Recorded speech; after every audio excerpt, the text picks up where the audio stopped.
आउज़ु बिल्लाहि मिनश्शैतानिर्रजीम बिस्मिल्लाहिर्रहमानिर्रहीम। गर्ल्स, आज हमारा लेक्चर नंबर 14 है। ठीक है, लेक्चर नंबर 14 है और इसके आप सबसे पहले की पॉइंट्स देख लें। हम लोग लिमिट का टॉपिक पढ़ रहे हैं। ठीक है, लिमिट के टॉपिक में अब हम मज़ीद नेक्स्ट आगे जो है वो कुछ क्वेश्चंस आगे मज़ीद हम लोग चलेंगे, न्यू कॉन्सेप्ट्स पढ़ेंगे। तो हम लोगों ने कॉन्सेप्ट्स पढ़ने हैं, उसमें हमारे पास जो नेक्स्ट है वो है सैंडविच थ्योरम। ठीक है, उसके बाद सैंडविच थ्योरम हम पढ़ेंगे, इसकी स्टेटमेंट क्या है और इसको हमने बेसिकली अप्लाई करना है एक रिज़ल्ट प्रूव करने के लिए। और वो रिज़ल्ट ये है, limit theta approach to zero या theta tends to zero sine theta divided by theta is equal to 1। ठीक है, where theta is measured in radians. ठीक है, और थर्ड नंबर पे जो हम लोगों ने आज काम करना है वो ये करना है कि हम इस थ्योरम से रिलेटेड क्वेश्चन सॉल्व करेंगे। ठीक है, जो रिलेटेड क्वेश्चन हैं एक्सरसाइज के वो हम सॉल्व करेंगे। अच्छा गर्ल्स, तो हम अपने लेक्चर का आगाज़ करते हैं। सबसे पहले आप लोग देख लें सैंडविच थ्योरम। सैंडविच थ्योरम जो है इसकी स्टेटमेंट क्या है, जैसा कि आपको इसका नाम जो है उससे भी जाहिर है कि सैंडविच होना। ठीक है, उस सैंडविच के वर्ड के साथ ही ये बेसिकली रिलेटेड है। इसमें आपको दिया हुआ है कि let f g and h be functions such that f of x is less than or equal to g of x is less than or equal to h of x for all numbers x in some open interval containing C except possibly at C itself। ठीक है, आपको ये बताया हुआ है कि 3 functions हैं such that f of x सबसे छोटा है, this is less than or equal to g of x और g of x is less than or equal to h of x। यानी सबसे small function f of x है, middle में g of x आ रहा है और सबसे जो बड़ा फंक्शन है वो h ऑफ x है।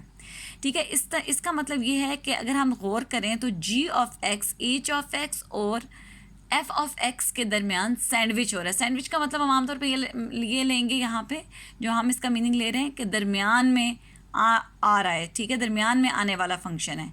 तो जी ऑफ एक्स यहाँ पे एफ ऑफ एक्स और एच ऑफ एक्स के दरमियान सैंडविच हो रहा है।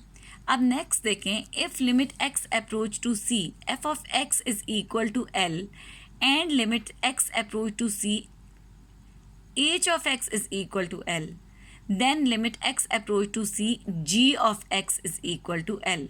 यानी अगर हम लिमिट अप्लाई करें, same limit X approach to C limit apply करें एफ ऑफ एक्स पे, उसका आंसर एल आ रहा हो, एच ऑफ एक्स पे भी वही लिमिट अप्लाई करें, उसका आंसर भी एल आ रहा हो, तो जो फंक्शन इन दोनों फंक्शंस एफ ऑफ एक्स और एच ऑफ एक्स के दरमियान सैंडविच हो रहा है, उस पर अगर हम वही लिमिट अप्लाई करें एक्स अप्रोच टू सी, तो उसका आंसर भी एल ही होगा।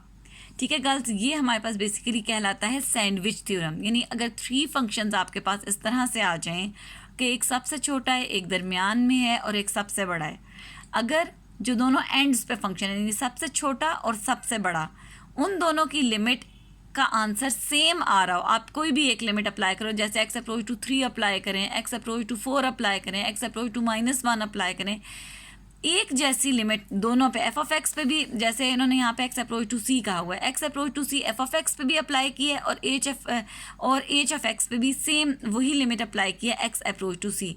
दोनों का आंसर अगर हमारे पास एल के इक्वल आ रहा है तो इसका मतलब क्या है कि मिडल वाले फंक्शन का भी पे भी अगर हम limit X approach to C apply करेंगे तो उसका भी यही रिजल्ट एल होगा।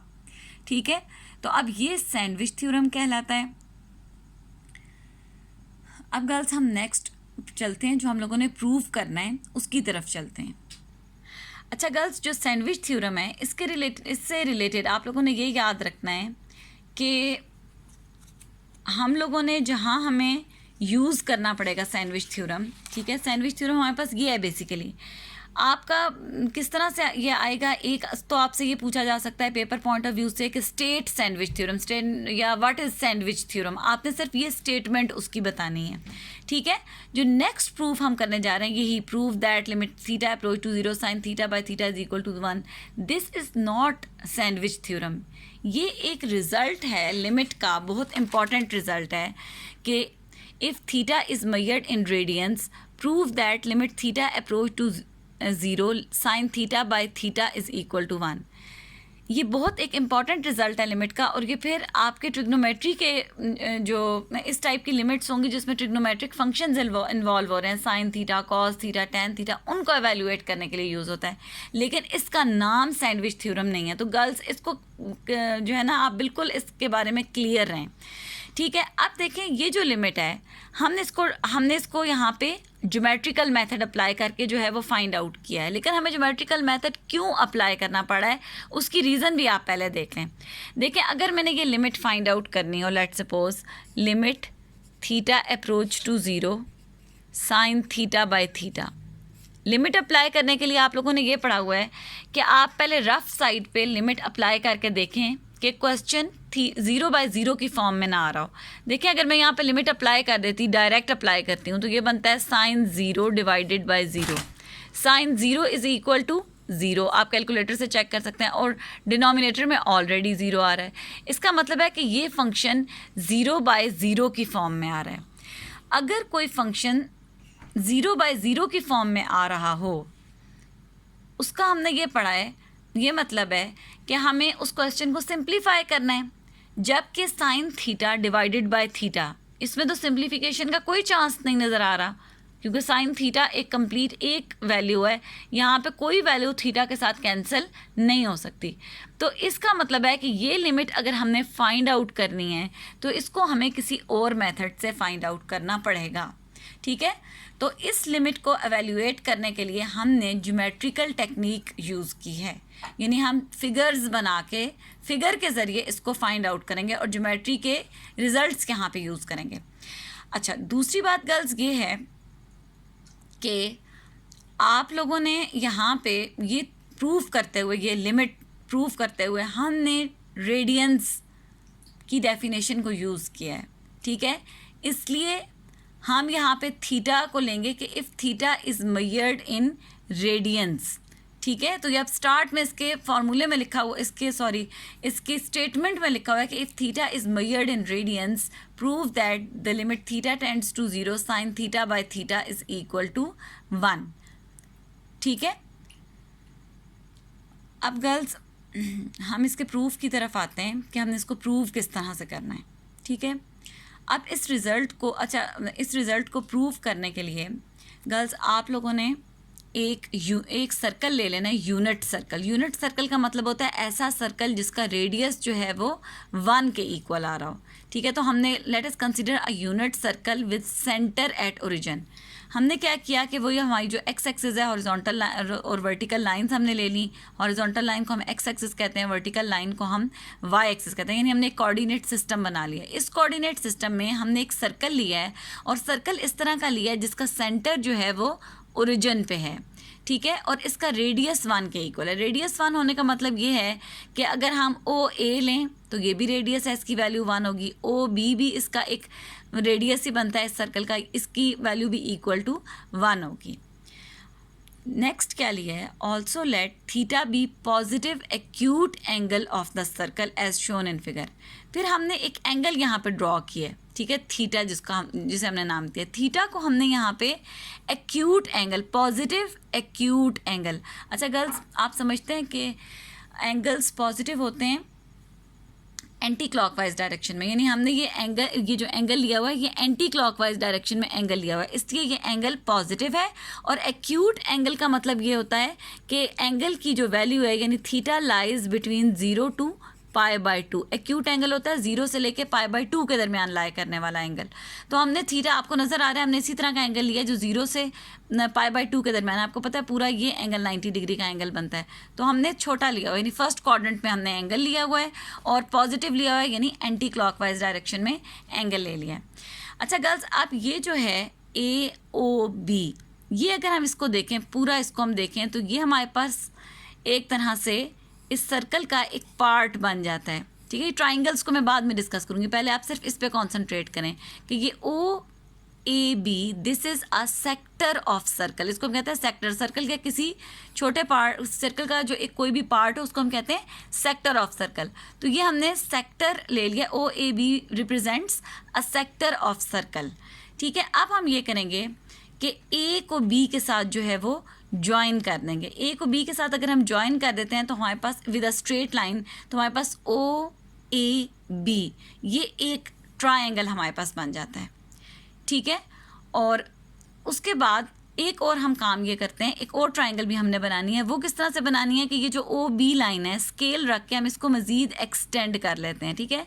एक्सटेंड करते हैं और इस तरह से एक्सटेंड करते हैं कि अगर मैं ए से एक परपेंडिकुलर लाइन ड्रॉ करूं तो ओ और ओ बी को भी एक्सटेंड करूं तो ये दोनों लाइंस एक दूसरे को डी पॉइंट पे मीट कर रही हों, ठीक है।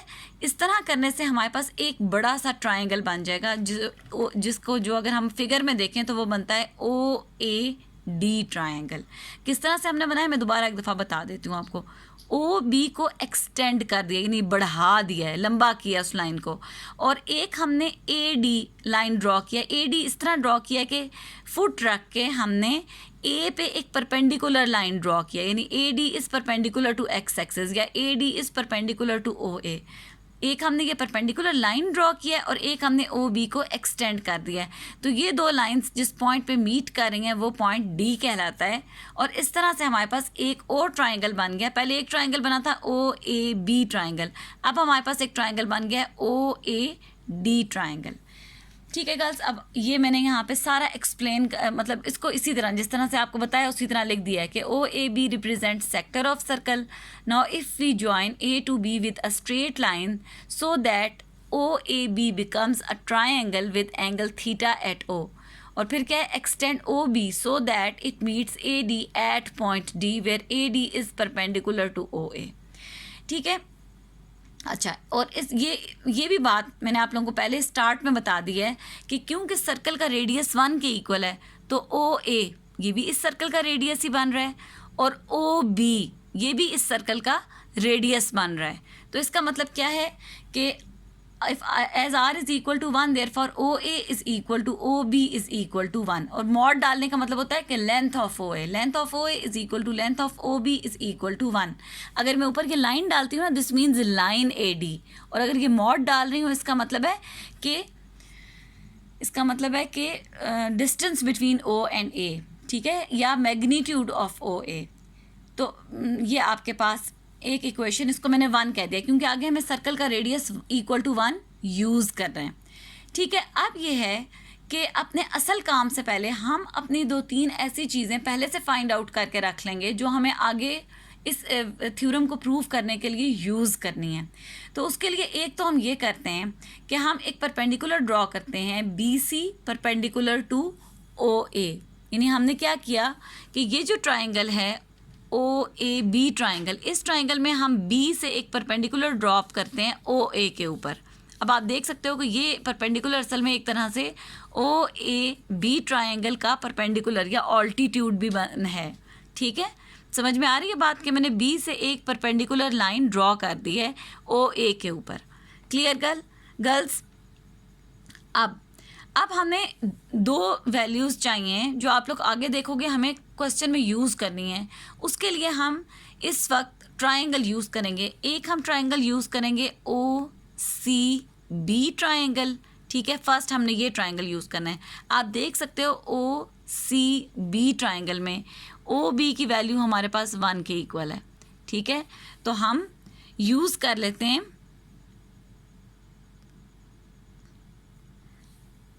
तो हम कंसिडर कर लेते हैं triangle O B C triangle. O B C triangle में अगर हम साइन थीटा निकालें, ठीक है, तो साइन थीटा क्या होता है? Sine theta is equal to perpendicular और हाइपोटेन्यूस। इसका परपेंडिकुलर क्या बन रहा है? BC और हाइपोटेन्यूस इज OB।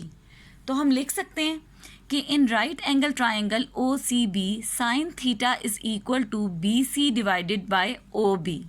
अब जो OB है इसकी वैल्यू हमने ऑलरेडी इक्वेशन 1 में निकाली हुई है कि वो 1 के इक्वल है, उसकी जगह हमने 1 पुट कर दिया और BC एज इट इज़। यहाँ से एक वैल्यू आ गई कि sine theta is equal to mod of BC, ठीक है। अब हम दूसरी राइट एंगल ट्राइंगल यूज़ करते हैं OAD ट्राइंगल। उस ट्राइंगल में देखें आप OAD ट्राइंगल। इस ट्राइंगल में अगर आप tan थीटा फाइंड आउट करें तो tan थीटा किसके इक्वल होता है? अगर मैं इसका फॉर्मूला लिखूं तो tan theta is equal to perpendicular over base. इसका परपेंडिकुलर बन रहा है AD या DA और बेस बन रही है OA। तो हम लिख सकते हैं कि in right angle triangle OAD tan theta is equal to AD divided by OA। ठीक है, अब AD जो है उसकी तो हमारे पास कोई वैल्यू नहीं है, लेकिन OA इज इक्वल टू 1। उसकी जगह अगर मैं 1 पुट कर दूं तो हमारे पास एक इक्वेशन बन जाती है tan theta is equal to AD। इसको मैं कह देती हूँ इक्वेशन नंबर 3। अब मैंने ये 3 इक्वेशंस ले लिए हैं गर्ल्स। ये जो मैंने 2 इक्वेशंस निकाली हैं साइन थीटा और tan थीटा की वैल्यूज़ जो मैंने यहाँ पे फाइंड आउट की हैं, ये अब आगे हमारे पास यूज़ होनी है। अच्छा गर्ल्स, अब आप देखें अगर हम अपनी फिगर की तरफ जाएं तो हमारे पास फिगर में एक ट्राइंगल बन रहा है। अब आपने ज़हन में रखना है जो जो चीज़ें मैं बता रही हूँ। OAB triangle. ट्राइंगल वो होते हैं जिनकी तीनों साइड स्ट्रेट लाइंस होती हैं। एक हमारे पास सेक्टर बन रहा है OAB और एक हमारे पास बिग ट्राइंगल बन रहा है OAD ट्राइंगल। हम ये 3 कंसिडर करेंगे। ट्राइंगल OAB इसका भी एरिया निकालेंगे, सेक्टर OAB का भी एरिया निकालेंगे और ट्राइंगल OAD का भी एरिया फाइंड आउट करेंगे। तीनों के एरिया फाइंड आउट करके फिर हम इनको कंपेयर करेंगे कि ये ट्राइंगल OAB सबसे छोटा है, सेक्टर उससे बड़ा है और जो आपको ये दिया हुआ है बिग ट्राइंगल ये सबसे इसका एरिया सबसे ज़्यादा है। ठीक है, तो अब हम 1 बाय 1 पहले एरिया निकालेंगे, उसके बाद इनको कंपेयर करेंगे। बेसिकली गर्ल्स हम जा रहे हैं सैंडविच थ्योरम को यूज़ करने। सैंडविच थ्योरम को यूज़ करने के लिए हमें 3 फंक्शंस चाहिए जिनका आपस में इस तरह से कंपैरिजन बन सकता हो कि एक सबसे छोटा हो, एक मिडल हो और एक सबसे बड़ा। तो हम असल में वही कंपैरिजन बना रहे हैं, इसीलिए हम पहले निकाल लेते हैं एरिया ऑफ ट्राइंगल OAB। तो girls area of triangle OAB, आपको पता है ट्राइंगल का एरिया अगर आपने फाइंड आउट करना है तो उसका आपके पास फॉर्मूला होता है हाफ बेस इंटू ऑल्टीट्यूड। ठीक है, तो 1/2। अब इस ट्राइंगल OAB अगर आप देखो तो OAB ट्राइंगल में इसकी जो बेस बन रही है वो OA बन रही है और इसकी जो हाइट बन रही है वो BC बन रही है। ठीक है, BC ही इसका ऑल्टीट्यूड बन रहा है। तो हमने लिख लिया 1/2 OA मल्टीप्लाई बाय BC। अब OA की वैल्यू हमने इक्वेशन नंबर 1 से निकाली हुई है, 1 के इक्वल है, और BC की वैल्यू हमने इक्वेशन नंबर 2 में निकाली थी जो कि इक्वल टू साइन थीटा। अब आप देखेंगे हमने यहाँ भी असल में यूज़ करना था। तो आपके पास area of triangle OAB equal आ गया 1/2 साइन थीटा और इसको हम एक नाम दे देते हैं, इसको हम नाम दे देते हैं इक्वेशन नंबर 4 का।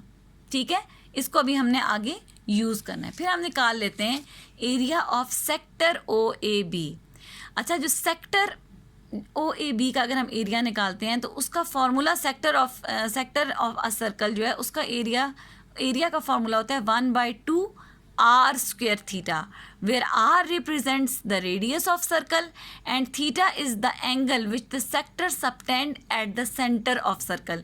यानी सेक्टर असल में होता है ना किसी भी सर्कल का एक, यानी कोई भी आपके पास एक सर्कल है, ठीक है, उसका आपके पास हम अगर एक कोई भी पार्ट ले लें ये कहलाता है सेक्टर। इसका एरिया अगर आपने निकालना है, यानी ये जो टोटल एरिया ये कवर कर रहा है सेक्टर, ठीक है, वो किसके इक्वल होता है आर। अगर इसका रेडियस में आर ले लूँ और जो एंगल ये सबटेंड कर रहा है वो थीटा है, देन एरिया आपके पास एरिया ऑफ सेक्टर इक्वल होता है 1/2 r स्क्वायर थीटा। तो यही मैंने यहाँ पे यूज़ किया 1/2 r स्क्वायर थीटा।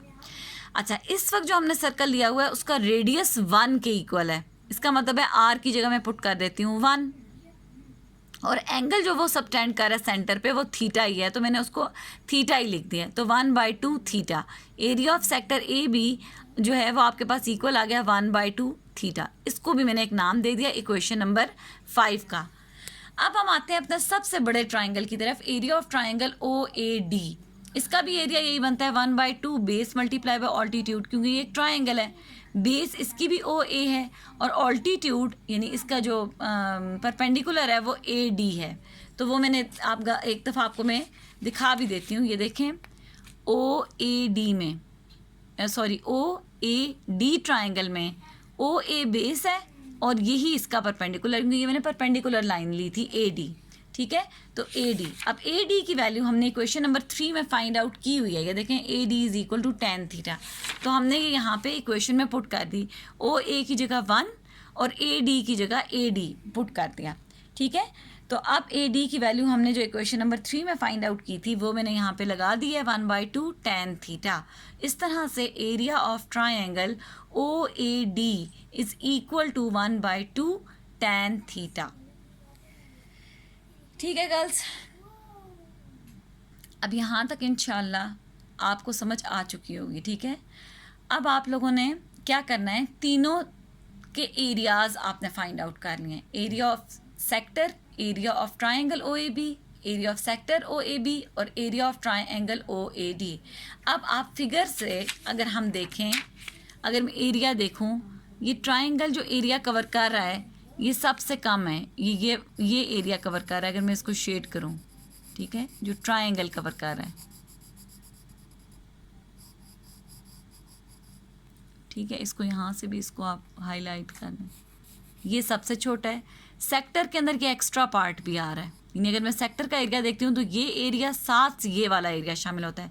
यानी area of triangle O A B सबसे स्मॉल है, उसके बाद सेक्टर का एरिया है, और area of triangle O A D सबसे ज़्यादा बड़ा है। वो तो क्लियर है, बिल्कुल एब्सोल्युटली क्लियर है कि वो सबसे ज़्यादा है। तो हम ये इक्वेशन यहाँ से बना सकते हैं कि area of triangle O A B is less than area of sector OAB is less than area of triangle OAD। ठीक है, अब आपने वैल्यूज डाल देनी है जो आपने इक्वेशन 4, 5 और 6 में फाइंड आउट की हुई हैं। 1/2 sin थीटा, इस ट्राइंगल का एरिया आपने निकाला था। एरिया ऑफ सेक्टर आपने निकाला था 1/2 थीटा, और एरिया ऑफ ट्राइंगल OAD आपने फाइंड आउट किया था 1/2 tan थीटा। ठीक है, अब आप ये करें कि multiply the above inequality by 2। अब हम इसको पहले थोड़ा सा सिंप्लीफाई करते हैं। 1/2 तीनों इनइक्वालिटी की तीनों साइड्स पे आ रहा है, तो हम 2 से पूरी इनइक्वालिटी को मल्टीप्लाई करेंगे तो आपके पास जो है वो 2 कैंसिल हो जाएगा। आपके पास आ जाएगा sign theta is less than theta is less then tan theta. अब आप देख सकते हो कि इधर भी साइन थीटा आ रहा है और tan थीटा में भी ऑब्वियसली एक साइन थीटा होता है, यानी tan थीटा इक्वल होता है sine theta by cos theta. और स्टार्ट में हमने लिया था कि theta is an acute angle. Acute का मतलब है कि 0 is less than theta is less than π/2, यानी थीटा फर्स्ट क्वाड्रेंट में लायक आ रहा है। अगर थीटा फर्स्ट क्वाड्रेंट में लायक आ रहा है तो साइन थीटा पॉजिटिव होगा। आपको पता है फर्स्ट क्वाड्रेंट में सारे ट्रिग्नोमेट्रिक फंक्शंस पॉजिटिव होते हैं, तो हम साइन थीटा से पूरी इनइक्वालिटी को डिवाइड कर देते हैं। अब गर्ल्स आप लोग आगे एक चैप्टर हमने इनइक्वालिटी से रिलेटेड पढ़ना है। हम किसी इनइक्वालिटी को अगर किसी पॉजिटिव नंबर से मल्टीप्लाई या डिवाइड करें तो इनइक्वालिटी को कोई प्रॉब्लम नहीं होती है। इनइक्वालिटी का जो साइन होता है अगर वो लेस का है तो वो लेस ही रहता है। तो मैंने साइन थीटा से तीनों साइड्स को डिवाइड कर दिया। यहाँ पे आ गया 1, यहाँ आ गया थीटा बाय साइन थीटा, यहाँ पे आ गया 1 bye cos theta, because tan theta sine theta by cos theta होता है। साइन और साइन कट गए और यहाँ रह गया 1 बाय कॉस थीटा। अब हमें चाहिए साइन थीटा बाय थीटा, उसके लिए लिमिट हमने प्रूव करनी है। तो हम इस तरह करते हैं, हम ये करते हैं कि हम इस इनइक्वालिटी को इन्वर्ट कर देते हैं। इन्वर्ट करने का मतलब होता है उलट देते हैं, ठीक है। जो न्यूमरेटर था उसको डिनोमिनेटर बना देते हैं, जो डिनोमिनेटर है उसको न्यूमरेटर बना देते हैं। When we invert the inequality then जो इनइक्वालिटी का साइन है वो चेंज हो जाता है। अगर लेस की इनइक्वालिटी थी it will change into greater than, ठीक है। तो यहाँ पे आपकी जो इनइक्वालिटी थी ये लेस की थी, अगर हम इनइक्वालिटी को इन्वर्ट करते हैं तो इनइक्वालिटी ग्रेटर में चेंज हो जाएगी, ठीक है। तो आपके पास आ गया 1 is greater than sign theta by theta is greater than cos theta, ठीक है, ये आपके पास आ जाएगा। अब ये है कि आपके पास ये आ गया कॉस थीटा। अच्छा, इसी को हम रीराइट करें, यानी इसको अगर हम इसी को देखें इस इनइक्वालिटी को, तो आपके पास बन रहा है cos theta is less then sign theta by theta is less then 1। यूं भी लिख सकते हैं कि इस साइड से मैं स्टार्ट अगर कर लूँ, cos theta is less then sign theta by theta is less then 1, यानी सबसे छोटा कॉस थीटा बन रहा है, दरमियान में ये आ रहा है, और सबसे जो बड़ा बन रहा है वो 1 बन रहा है। तो इसको मैंने रीराइट इस तरह से कर लिया, ठीक है, cos theta is less then sin theta by theta is less then 1। अब हम इस पे लिमिट अप्लाई करते हैं, थीटा अप्रोच टू 0, पूरी इनइक्वालिटी पे लिमिट अप्लाई कर देते हैं। अब इस पे अगर हम लिमिट अप्लाई करते हैं तो ये बन जाता है cos 0, और cos 0 की वैल्यू 1 होती है। 1 पे लिमिट अप्लाई करते हैं तो वो 1 ही के इक्वल बनती है। तो गर्ल्स आप देखें कि जो लेफ़्ट साइड पे फंक्शन है, ठीक है, उसकी लिमिट भी 1 बन रही है, जो इस फंक्शन के राइट साइड पे फंक्शन है उसकी भी लिमिट 1 बन रही है। तो जो फंक्शन दरमियान में सैंडविच हो रहा है बाय सैंडविच थ्योरम, हम ये कह सकते हैं कि इस फंक्शन की लिमिट भी 1 ही के इक्वल बन रही है। ठीक है, क्योंकि आप लोगों ने सैंडविच थ्योरम में यही पढ़ा था कि अगर 3 फंक्शंस हैं, जो सबसे छोटा है उसकी और जो सबसे बड़ा है, अगर दोनों की लिमिट सेम एक ही वैल्यू की इक्वल आ रही हो तो दरमियान वाले फंक्शन की भी वही लिमिट होगी। तो आपके पास यहाँ पे by sandwich theorem limit theta approach to 0 sine theta by theta is equal to 1। अच्छा गर्ल्स, एक इससे रिलेटेड नोट है कि यहाँ पे तो हमने एज्यूम किया हुआ है कि थीटा एक्यूट एंगल है और वो 0 से 90 डिग्री के दरमियान लाई कर रहा है, लेकिन यही सेम रिजल्ट होल्ड करता है अगर हम -π/2 is less than theta is less than 0 लें, तब भी यही रिजल्ट हमारे पास जो है वो होल्ड करता है। ठीक है गर्ल्स, तो अब ये आज हम लोगों ने एक बहुत इंपॉर्टेंट रिजल्ट जो है वो प्रूव किया है, और ये आपका प्रूव मैं आपको वैसे नहीं करवा रही हूँ गर्ल्स, ये प्रूव आपका पेपर में आ भी सकता है, ये आता भी है, आप लोग देख भी सकते हो प्रीवियस पेपर कि prove that limit theta tends to 0 sine theta by theta is equal to 1। एक तो इसका प्रूव आ सकता है। सेकेंडली, जो ट्रिग्नोमेट्री से रिलेटेड क्वेश्चंस हैं जिनमें ट्रिग्नोमेट्रिक फंक्शंस इन्वॉल्व हो रहे हैं, उनकी लिमिट निकालनी है, वहाँ पे आप लोगों के बहुत ज़्यादा यही वाला लिमिट का थ्योरम यूज़ होता है। ठीक है, अच्छा गर्ल्स, अब आज के लिए आई थिंक इतना इनफ है। इससे रिलेटेड जो क्वेश्चंस हैं वो मैं आप लोगों को कल करवाऊंगी इंशाल्लाह। आप लोगों ने एक काम करना है कि अपने जो ट्रिग्नोमेट्री के फार्मूले आप लोगों ने फर्स्ट ईयर में पढ़े थे वो आप लोग एक दफ़ा अपने अच्छे तरीके से रिवाइज़ करें, बिकॉज लिमिट के टॉपिक में इससे अगला जो चैप्टर हम लोग पढ़ेंगे, चैप्टर नंबर 2 में, चैप्टर नंबर 3 में, वो फार्मूले हमारे रिपीटेडली यूज़ होते रहने हैं।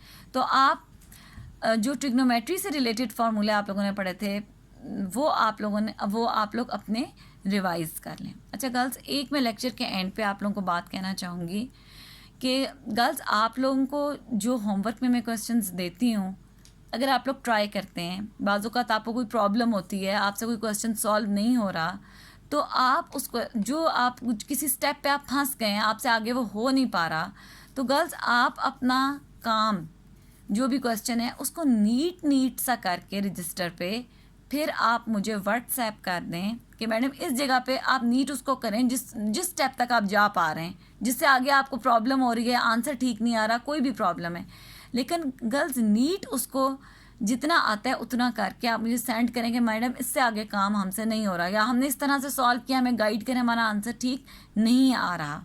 ठीक है, नीटनेस जो है ना वो फर्स्ट की टू सक्सेस है। ठीक है, सफाई निस्फ ईमान है। मैथमेटिक्स में अगर आप कोई काम गंदा सा करते हैं, कोई समझ नहीं आ रहा साइन कहाँ पे आ रहा है, अंडर रूट का साइन कहाँ पे जा रहा है, ये नेगेटिव का यहाँ पे लगा रहे हो, कोई माइनस है या प्लस है, तो गर्ल्स ऑब्वियसली उसमें आगे जाके लाजमी तौर पे मिस्टेक होगी। ठीक है, तो कुछ गर्ल्स आप लोगों में से आपकी क्लास में जो काम सेंड करती हैं बहुत अच्छा साफ़ सुथरा काम होता है और अच्छा भी कर रही हैं, लेकिन बाज़ दफ़ा जो है ना बहुत ही अनटाइडी काम होता है, तो आप प्लीज़ इसको अपनी हैबिट बनाएं कि आपने टाइडी काम करना है। ठीक है, साफ़ सुथरा काम करना है, तो आप खुद ही देखोगे कि सवाल सॉल्व करना ही आप लोग के लिए बहुत ज़्यादा आपको आसान लगेगा। ठीक है, तो अब आपने अगर कोई भी नई प्रॉब्लम मतलब लिमिट का अगर कोई क्वेश्चन नहीं हो रहा तो आप मुझे मैसेज कर दें व्हाट्सएप पे, और लेकिन साथ आप उसे कम से कम ट्राई ज़रूर करें, थोड़ा बहुत ट्राई करें, मुझे पता चले आप लोगों ने ट्राई किया और आपसे नहीं हो रहा। ये नहीं कि आपने सिर्फ सवाल देखा और आपको लग रहा है होना ही नहीं है। ठीक है, ऐसे नहीं कीजिए, करके मैं आपको रोज़ के थोड़े से क्वेश्चंस देती हूँ। आज का होमवर्क यही है कि आपने ये अपना अच्छे तरीके से रिवाइज़ करना है सारा। ठीक है, इस थ्योरम को अपने कॉपी पे, नीट कॉपी के ऊपर अच्छी तरह से नोट कर लें, इसको अच्छी तरह से समझ लें। इंशाल्लाह ताला कल हम इससे रिलेटेड यानी इस थ्योरम की एप्लीकेशन कल करेंगे। आज के लिए आप लोगों के लिए इतना इनफ है। ठीक है, ओके गर्ल्स, अल्लाह हाफिज़, अस्सलाम वालेकुम।